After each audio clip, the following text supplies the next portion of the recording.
A while back I had Brett Ullman on the set here with me talking about his book, Media, Faith, and Culture. And it was a fascinating discussion, and we spent most of the time, and rightly so, on the media side of it, because the media is the one common denominator that we all deal with, whether it's television or social networking or texting or whatever. Media is dominating our lives. But I wanted to bring him back to talk about the faith and culture aspects of his book as well. And so welcome back, Brett. Oh, thank you. It's good to have you back. We'll take quite a bit of time, I think, with the culture aspect, but in terms of the faith aspect, your approach to mainly young people, teenagers and also young adults with regard to faith, is an attempt to not just discuss it, but to apply scriptural principle to their lives in the context of the impact of media and the culture in which they live.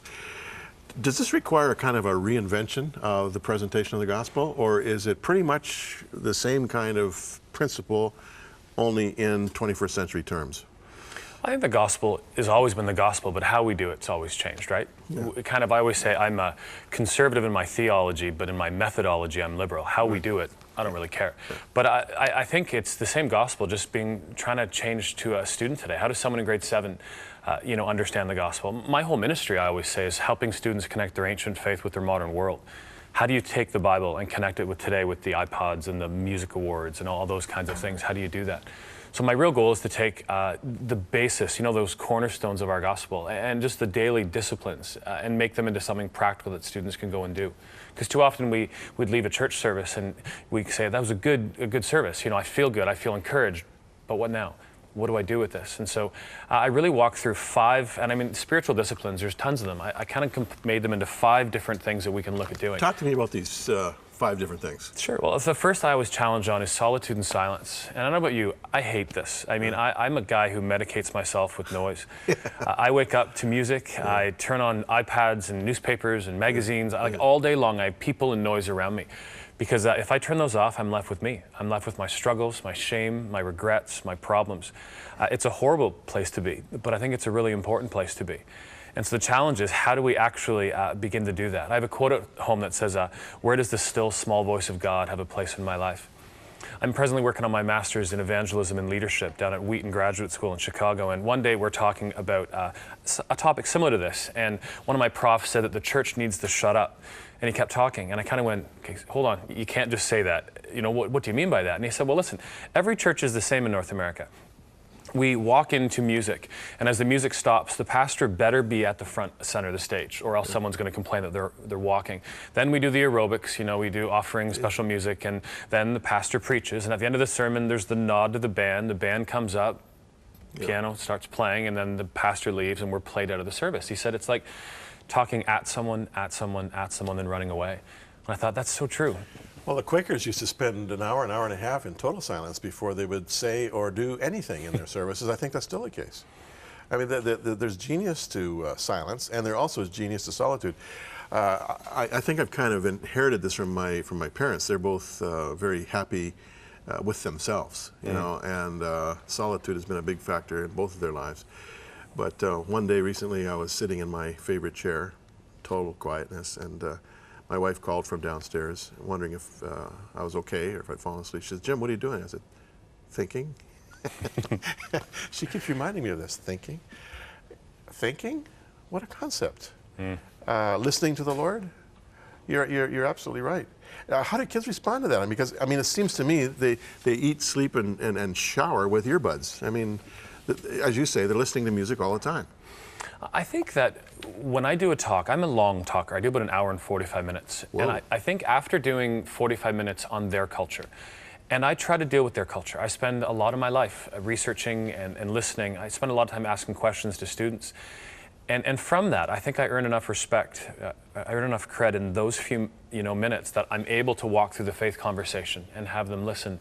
And two, the biggest part of the faith is, how do we practically do it? It's great to say solitude, but then how do we do it?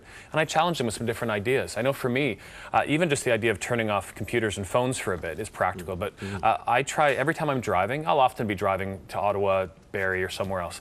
One of my trips, I'm able to have music or talk radio, and one of them I can't.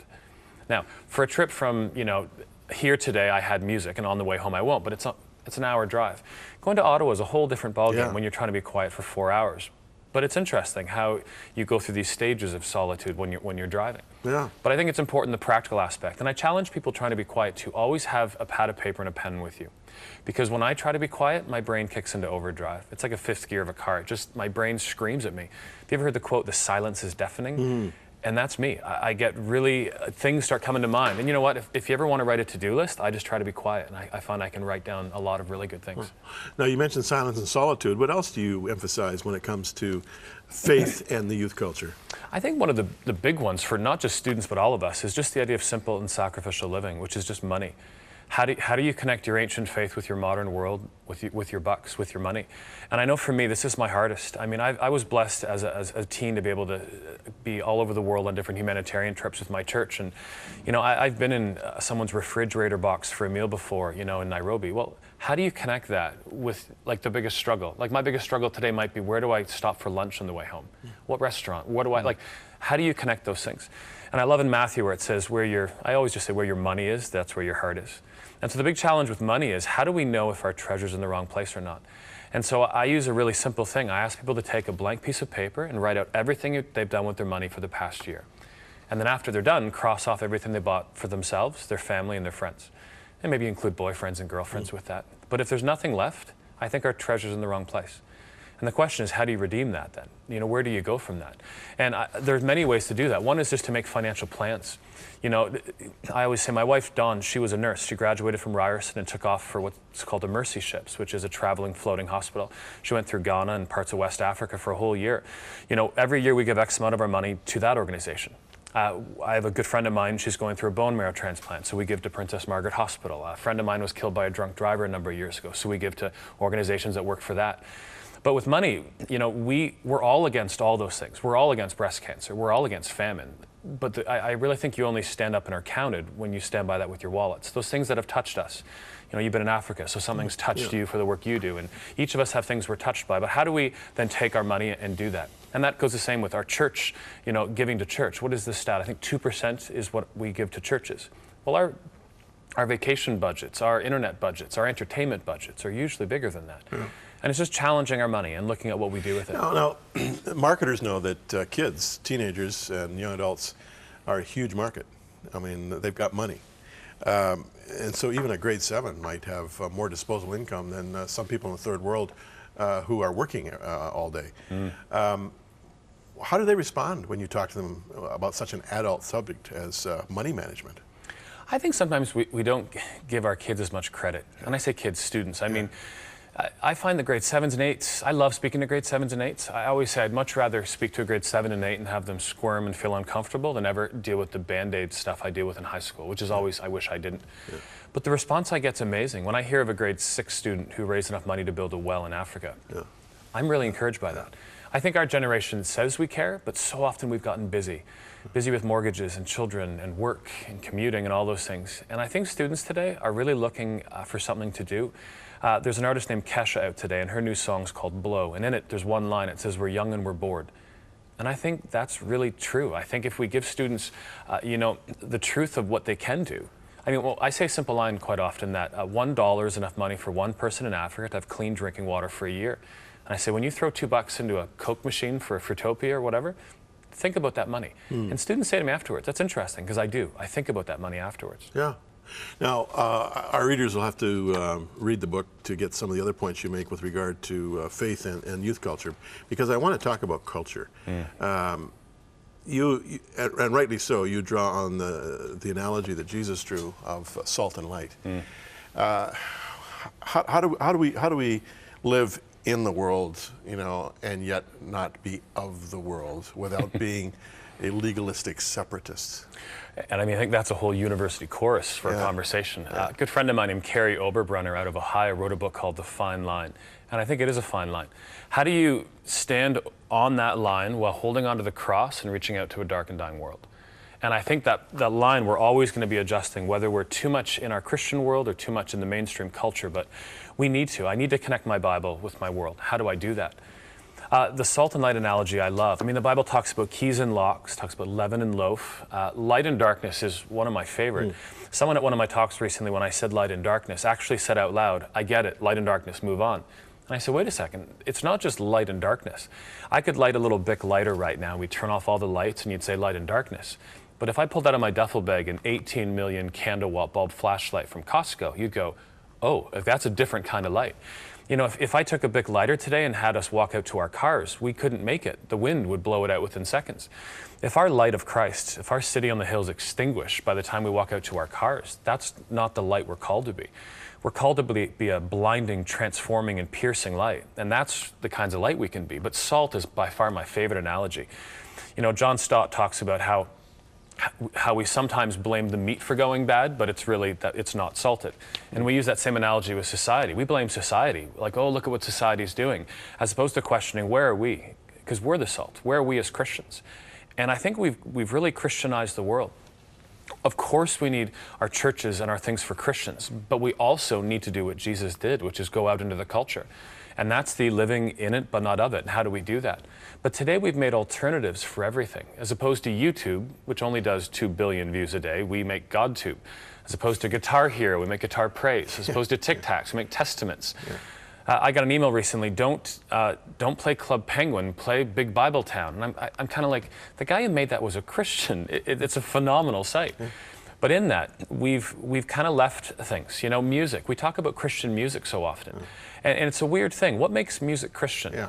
I was a teacher. I taught for 10 years with the Toronto District Board. I worked in the public board, so I lived out my faith by what I said, by what I did, by how I acted. If a musician wants to do that today, we have a term for them in our church world. We call you a crossover artist. Where are you crossing over to? Yeah. Oh yeah, where God commands you to be. Yeah. And it's an interesting statement. I was never a Christian teacher. I'm a teacher who's a Christian. My wife's not a Christian nurse. She's a nurse who's a Christian. And I challenge students not only in music. I mean, of course we need bands who sing to you and me as Christians. I want music that brings me to my knees. I love those bands. But there's other bands who go out into the mainstream culture. Just like there should be with art, there should be in everything. You know, I challenge students, who are you? What are your natural talents and abilities woven together with your spiritual gifts that make you, you? You know, if you're a writer, go write not only. Some of us will write books for the faith-based people, which is really this book, but some people will go write movies. And I say, go write the next Transformers movie. In the last session, we talked about Transformers. Like, go write the next movie. And when someone says they want to talk about swearing or sexuality, look at them and say, no. Like, can you picture if 1,000 writers and producers descended on Hollywood this year? And then musicians went out in the world. And then as opposed to that, like that, also people from restaurants to running a Subway restaurant to being chefs to being a lawyer, teachers, doctors, nurses. If we just began to go out into the world, how might it be a different place as we begin to salt it? You know, it's a no-brainer as far as I'm concerned. But the fact of the matter is that historically, we tend to incubate in our own little silos, our own little isolated